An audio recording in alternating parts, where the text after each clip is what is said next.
Alright, it's Good Friday morning, and Les is actually on time. Actually, it might have been even a little bit early. I haven't really checked the clock 5 minutes yet. early, prick. Hey, I'm not done with that yet. Anyway, we are on an adventure this morning. Here's Les. Elin. Morning. So it's like... I haven't had my hair done like Elin or it's like Dave today. a Clint Eastwood movie. It's the good, Bad it's and the ugly. bad, and the ugly. Hey Dave, Okay, we're off to Tim's. relate. Alright, just after 9 a.m. and we're on the 400 highway. Les has got his Tim's, so he's happy and quiet for the meantime. If this Fiat doesn't move out of my way, I'm going to drive over this Italian guy. Sorry to all the Italian guys out there. Anyway, so this morning we're on our way to London, Ontario, which is about just a little over 2 hours drive from where we live in Newmarket. And we are going to pick up a 1962 Triumph TR4. So from a gentleman by the name of Keith. Keith and I have been talking for probably about the last, I don't know, year and a half to 2 years about this project that he has. He's owned this TR4 since 1966. He's the second owner.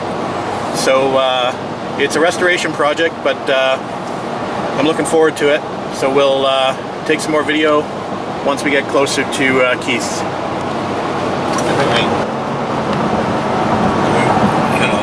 Come with us. So I said, okay, let's keep going, right? Maybe there's more opportunity, blah, blah, blah, blah. So off we all went. Okay, we made it just after 11 a.m. and let's see, it looks like he's been trying to put, we got to put the stock rims back on the car. Those rims do not go with the car, unfortunately. So we brought a couple of rims with us, and he's got a couple of stock rims to exchange out those good rims. So that'll probably be our first job. So anyway, we'll go knock on the door. We'll wake Keith up. Alright, I thought I would just do a really quick video of the car and the trailer. We're on our way back home, obviously. We stopped at a rest stop, and we're just checking straps for tightness. There she is, the next project. Fairly far down the line. Like I said, it's a 62 TR4, solid axle car.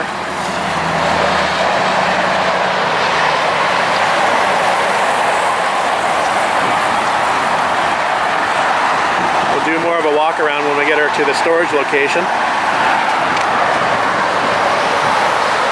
White dash car, I always like the white dashes.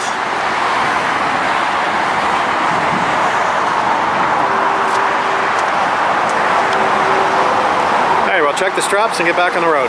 Alright guys, we've got her up safely at storage, and we're just about to tuck it away. So I thought I'd do a really quick walk around just with some parts you haven't seen. So here we are in the engine bay, and it looks not too bad in here. Battery box is rusty as per usual.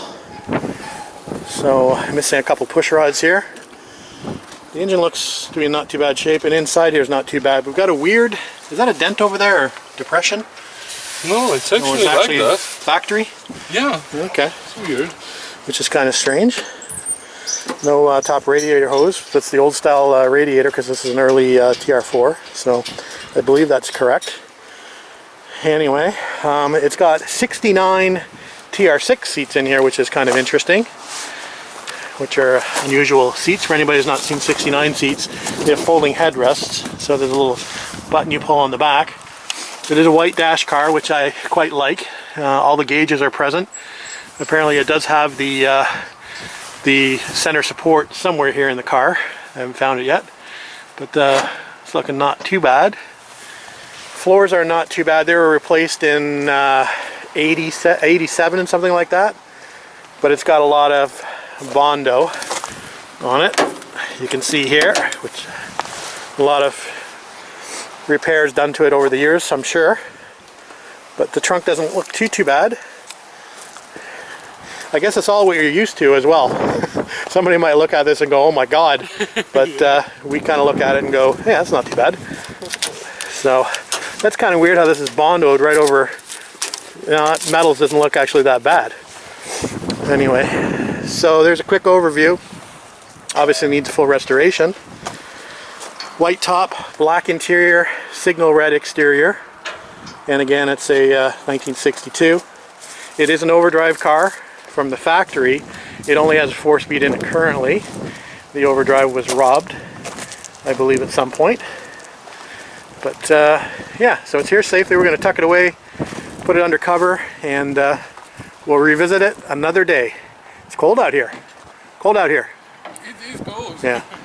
All right, could be snowing any minute. All right, guys, just hanging out in the garage and just putting sort of a end cap to the day. So obviously we had a good day today picking up that 62 TR4 from Keith. So thanks very much, Keith. I will look after it. Thanks again to Elin and Les for tagging along for the day. It's quite a long day actually when you leave at 8:30 in the morning and you don't necessarily get home till about 6:15 or so it can turn into a fairly long day. It wasn't the warmest of days, but we didn't get rained on, so that was good. Meaning to try to pick that car up for a little while, so it's good to get that done and stored away. So plans for that car, it's not going to be obviously an immediate project. We need to fix this 250 up first.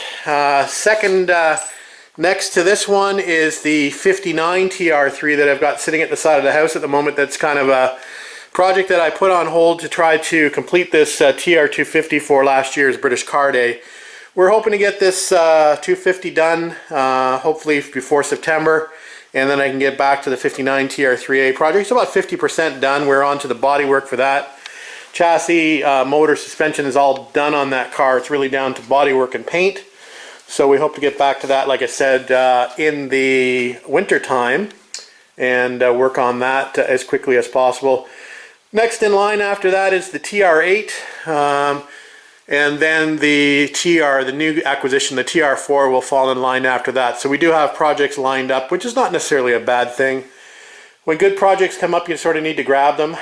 This 250 here that I'm looking at might not necessarily seem like it's being the greatest project, but TR250s are hard to come by in any condition, so I'm not unhappy that I have this car, by all means. So it's been a bit of a challenge getting this car ready, but again, sort of the opportunities arise, you kind of need to jump on them. And Keith's TR4, like I said, Keith was the second owner of the car. He'd owned it since 1966, so that's pretty long-term ownership, and Keith knows pretty much what's been done with this car, so it'll be a good resource for me when I do actually get to start to work on it. He has shared some notes with me on work that's been done to the car in the past, including some new floors and new inner and outer sills, which have already been done. They were done quite a long time ago, but they still might be solid enough to salvage. If not, the good thing is I have some parts left over from this 250 project that I didn't use. I actually have brand new floors for this car, and they will actually work in a TR4. I actually even have brand new inner and outer sill, I think, for the passenger side. And I've got some other bits and bobs that I've collected along the way that we can put into the TR4 project. So it's not like I don't have something to work with already. The car did come with a brand new front bumper. The TR4 came with a brand new front bumper, so that's got some value to it. I don't have it here in the garage. Keith is bringing it for me to Ancaster, which is our first British car flea market show of the year, which is coming up in the next few weeks. I did get a brand new door skin, so we've got the brand new door skin here, and we've got this kick panel here, which is this panel here. I've already got a couple of those, so it's always good to have an extra. So we've got a few extra metal bits for the TR4 restoration when that happens. So anyway, I think we'll call an end to the day, and we will upload the footage we got. I didn't get a ton of footage. Again, it's difficult when you're trying to load a car up, and you know, Keith's owned that car for a very long time, longer than I've been alive. So obviously it's a bit of an emotional time for both Keith and his wife Chris to let that car go. It had been in his driveway for so long in one spot, it actually had made little indentations in the pavement in his driveway. So you'll actually have to get the driveway repaved now that that car is out of there. So anyway, like I said, not a lot of footage taken picking the car up. We did get a little bit on the road. We did get a little bit at the storage location, so hopefully you'll get the idea of what the car looks like. And we'll probably get up there and visit it in the summer. We'll probably get up there and take those seats out of the car just so they're not in the elements if any animals happen to get inside the car. It's good to, we'll rescue those seats and we'll put them in the basement here at the house just to keep them safe. They are in pretty good condition. And probably end up doing a few other things with the car. Might take the dash and the gauges out as well, since that's going to be a long-term project, and it may be in fairly long-term outdoor storage. We don't know yet. It's hard to find storage for, that's my 7th car I believe now. So it's getting a little crazy as far as storage is concerned. So gonna have to cut back or find more storage. So more than likely we'll have to find more storage.